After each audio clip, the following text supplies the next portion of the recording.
విక్రమార్కుడు, ఖడ్గం, మాస్ వంటి సినిమాలలో నటించిన చైల్డ్ ఆర్టిస్ట్ ఎంతమందికి గుర్తున్నాడు? రవిరాజ్ రాథోడ్. ఒకప్పుడు సినిమాలలో చైల్డ్ ఆర్టిస్ట్ గా ఓ వెలుగు వెలిగిన ఇతడు ఇప్పుడు ఎక్కడున్నాడో, ఏం చేస్తున్నాడో తెలిస్తే షాక్ అవ్వాల్సిందే. లైఫ్ ఎప్పుడూ ఒకేలా ఉండదు. అందులోనూ సినిమా ఇండస్ట్రీలో జీవితాన్ని నెట్టుకురావటం అంత తేలికైన విషయం కాదు. రవిరాజ్ లైఫ్లోనూ అదే జరిగింది.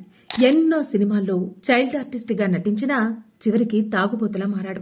దానికి కారణం తన కళ్ల ముందే కుటుంబం మొత్తం చనిపోవటం. అమ్మా నాన్న బామ్మ ఒకటిసారి కాల్చుకొని చనిపోయారు. రవిరాజ్ ఆ బాధలో నుంచి బయటకు రాలేకపోయాడు. దానికి తోడు ఎంతమంది చుట్టూ తిరిగినా మళ్లీ నటించడానికి అవకాశాలు రాకపోవడంతో మరింత బాధలోకి వెళ్లిపోయాడు. చూడాలి మరి, చిన్నప్పుడు తనను దగ్గరకు తీసుకున్న సినిమాలే మళ్లీ రవిరాజును చేరదీస్తాయో లేదో. ఇలాంటి మరెన్నో ఇంట్రెస్టింగ్ వీడియోస్ కోసం మా ఛానల్ని ఇప్పుడే సబ్స్క్రైబ్ చేసుకోండి.